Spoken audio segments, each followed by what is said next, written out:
Women are conditioned to become emotional caretakers. We are conditioned. We are meant to fix things, soothe things, manage things, absorb things, carry everything for everyone. But emotional over-responsibility is not love. It's self-abandonment. And healing begins the moment you put down what was never yours to hold. Hi and welcome back to another episode of the Flight to Fulfillment podcast. I'm your host Ratika Seth, your life enhancement coach and the founder of the Freedom Divas Hub. And today's episode actually speaks to each and every woman who's been made to feel responsible for how everybody else is feeling. You're brought up like that. You're mentally conditioned like that.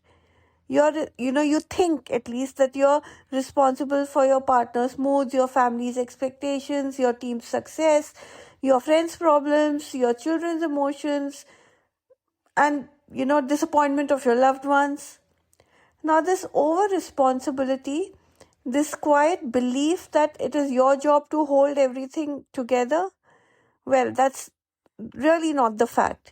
Because the truth is that you're not responsible for everybody else's emotions. You are only responsible for your own emotions.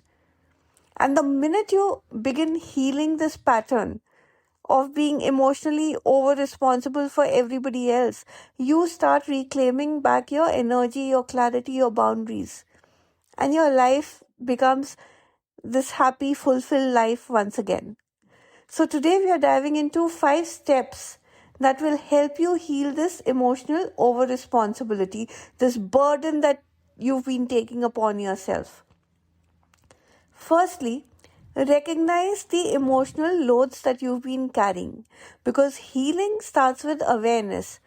So think, do some self-retrospection. Ask yourself that, these emotions that you're carrying, do they belong to you? Genuinely. The guilt, is it genuinely yours? Or was it never yours?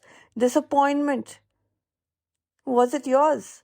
Stress, was it only yours? Pain, was it yours? You know what? Sometimes what feels like your anxiety is actually somebody else's expectation of you. So the minute you name what is not yours, you actually begin to return it. It's the first step to returning it. Secondly, try understanding where you learned to be this emotional rescuer for everybody, because the fact is that this begins very early. Emotional over-responsibility starts very, very early. Maybe you grew up anticipating everybody's moods. Maybe you were always told that you needed to be the strong one. Maybe you were always fixing conflicts. Maybe you were the one who was holding peace in the family all the time. Maybe you were always avoiding tension. Maybe you were being praised for being mature every time you sacrificed your happiness for somebody else. You weren't being responsible, you were just surviving. Compassion for your past self, well, that opens the door to your healing in the present time. Thirdly, separate support from sacrifice. You have to understand the difference between the two. You can always love somebody without sacrificing. You can care without carrying. You can help without absorbing. You can love without losing yourself. You can be yourself and at the same time be there for somebody else without neglecting yourself, without sacrificing, without compromising. So ask yourself in all your emotional moments, ask yourself that, is this my responsibility?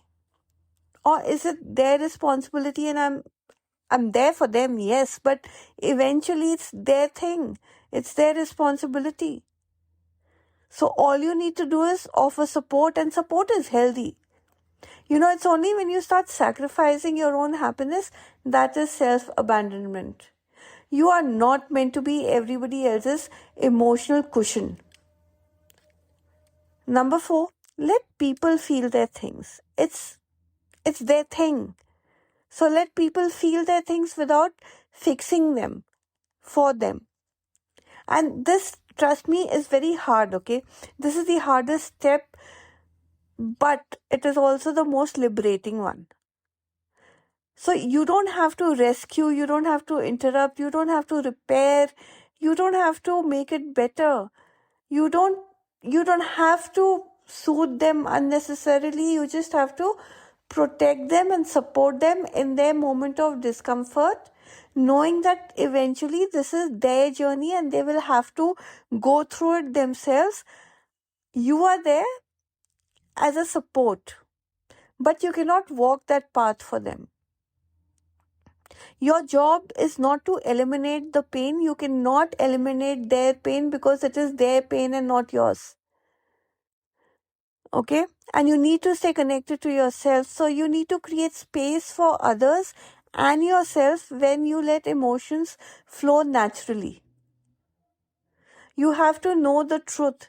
You have to accept the truth that no matter how much you love somebody, no matter how much, you want the other person to get out of their mess, eventually it is their journey.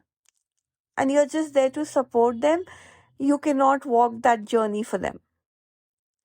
Number 5, build boundaries that protect your own emotional energy, because they are the antidote to emotional over responsibility. So, if you're speaking to somebody, if somebody's confiding in you, if somebody is venting out things to you, you tell them that, okay, I hear you, but I cannot take this on right now. I care, but I also know you. I trust that you will handle your feelings. I'm there for you. I'm there to support you. But beyond that, I cannot fix this for you. Say this and be honest. Because this is not being selfish, it is just being emotionally very, very mature. Boundaries don't push people away. They actually keep you whole while you stay connected. So, my beautiful soul, healing emotional over responsibility is not about, caring less for somebody.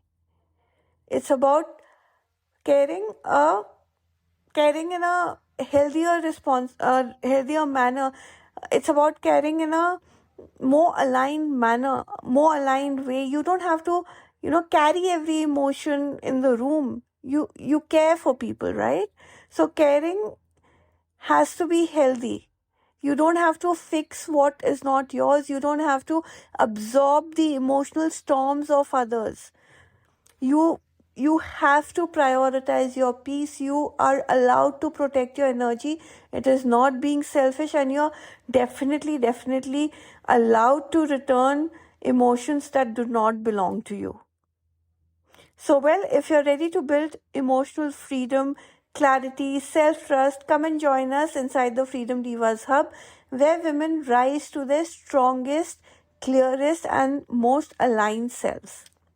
Until next time, this is me, Ratika Seth, your life enhancement coach, signing off for now. But if you enjoyed listening to me today, then like, comment, and share this episode with whoever needs to hear this. And don't forget to follow the Fly to Fulfillment podcast on either YouTube or Spotify or Apple or Substack, wherever you're more comfortable, so that you do not miss out on a single dose of inspiration coming your way. See you the next time. Much gratitude. Bye-bye.